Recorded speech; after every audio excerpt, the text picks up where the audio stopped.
Hey there, my name is Carrie Dills, and today I wanted to answer a question that Doug over on Twitter asked me, and that is about the Genesis framework from StudioPress. As an intermediate level user, was that still a good tool, a good choice for him? So I'm going to answer the question for Doug, but while I'm here, if you happen to have the same question, then I'm answering it for you as well. So first things first, let's define what an intermediate user is. I'm not exactly sure of Doug's background, where he's coming from. I did probe a little bit further, and he has worked with some other WordPress themes before. So we'll use that as our starting point. Secondly, let me define what the Genesis framework for WordPress is in the larger context of what WordPress is. So WordPress is a content management system. Imagine it is this brain that does amazing things. And then you use themes, what's called themes or templates, to lay on top of that as a presentation layer for WordPress. And then, of course, you can use plugins to add additional functionality. So what the Genesis framework is it's that theme, that appearance layer that lays in between WordPress and your end user. And the way that Genesis works is it's a framework, what you might call or hear referred to as a parent theme, and then you use child themes on top of that to edit all your code. So this isn't a professional video, by the way. None of this can be edited out, so I hope I don't mess it up on the first go round.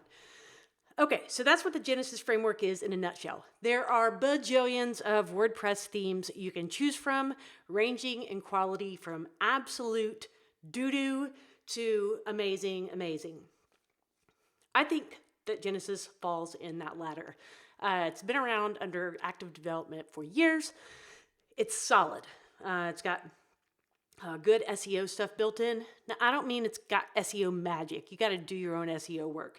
But I mean, in terms of the way that the code is structured, it's exactly what Google is looking for. It includes HTML5 markup and schema, and at its base, it's mobile responsive. Again, all of those things great for SEO. So, as an intermediate level user, is this something that would be right for you? Wait for it. Excuse me. The answer is maybe. Maybe. And I'll tell you why maybe. So first of all, I would recommend Genesis to anyone. I use it myself. I love it as a developer. And I'm going to say maybe. No, you know what? I'm going to take that back. I'm going to say for the intermediate level user, yes, go for it. Here's why.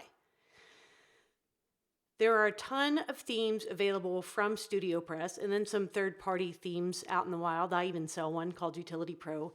And one of the best ways that you can learn, so go from intermediate to more advanced usage, is to see all those other existing themes, look under the hood, figure out how the code works, and you start by copy and pasting, and then finally you don't need to copy and paste because you understand how the code works behind it.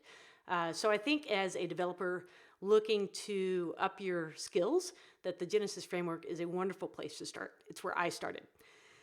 Now, what about an advanced user? Will an advanced user, advanced developer, I guess I should say, appreciate Genesis?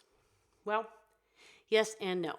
Yes, because I know of some fantastically brilliant developers out there who use the Genesis framework, hands down. So quality is not the question here. But developers are notorious for wanting to develop their own code and write their own thing. So while they might use Genesis, they might choose to develop something from scratch.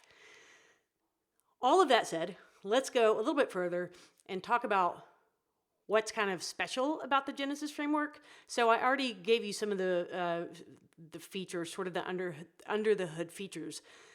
But if you've been around WordPress for any length of time, then you might have encountered something called action hooks and filters.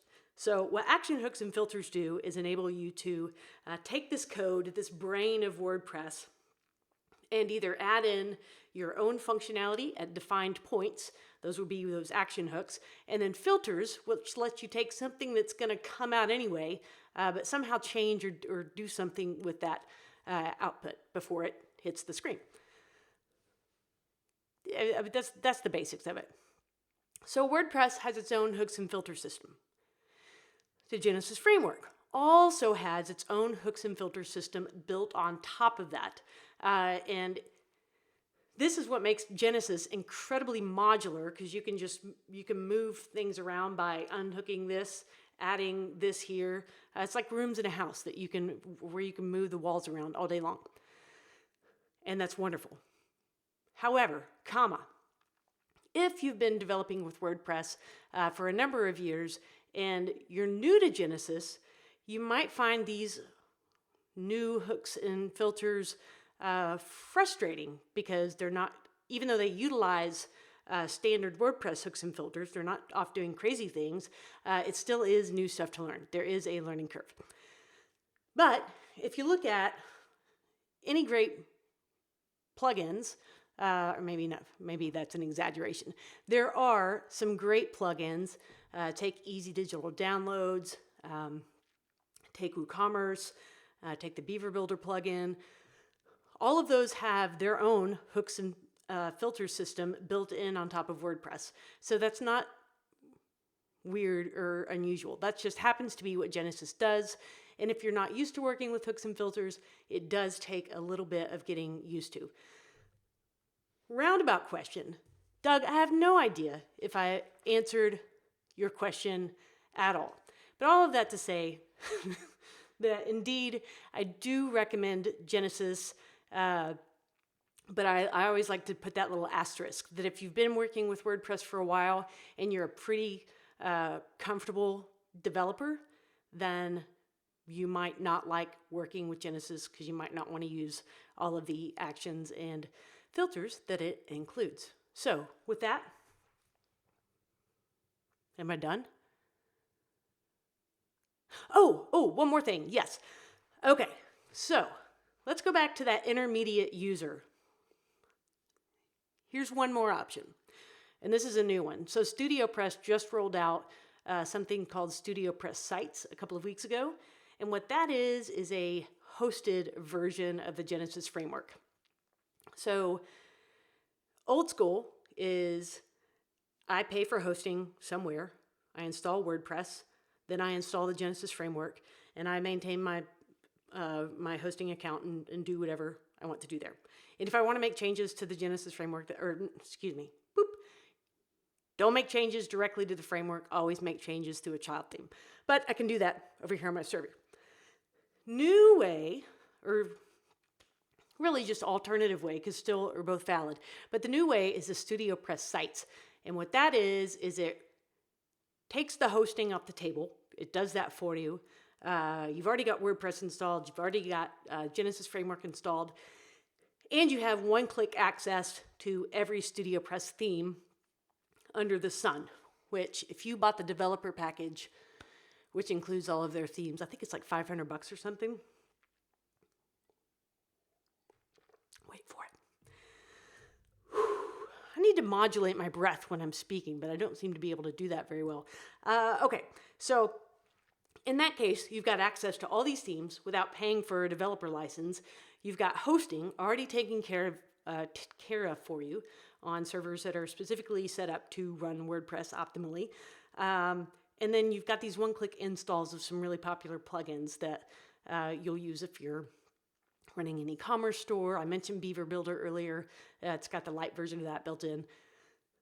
That, instead of paying like this chunk to set it up for yourself, this is an ongoing monthly situation, although I think you can pay annually, and you get sort of that package. You can still make changes to your child themes. You can still do customizations, all that good stuff, but you don't have to mess around with the hosting option. Hosting option, not a big deal for me because I don't mind doing all that. I understand it, done it a long time, blah, blah, blah, blah. But for someone who is newer in the space, and all of those things are overwhelming, like choosing a web host, etc., choosing which theme you want, and oh crap, I paid for that theme, but it turns out I want to use this one. Well, you can totally get around that with StudioPress Sites. You could try every theme under the sun on for size and see if it's the one you like. Okay, I'm going to take a deep breath. Is there anything else that I have to add? No, I think that's it. All right. For more on the Genesis framework, head over to my site, carriedills.com, and just head over to the blog and look for the Genesis framework category. With that, toodaloo!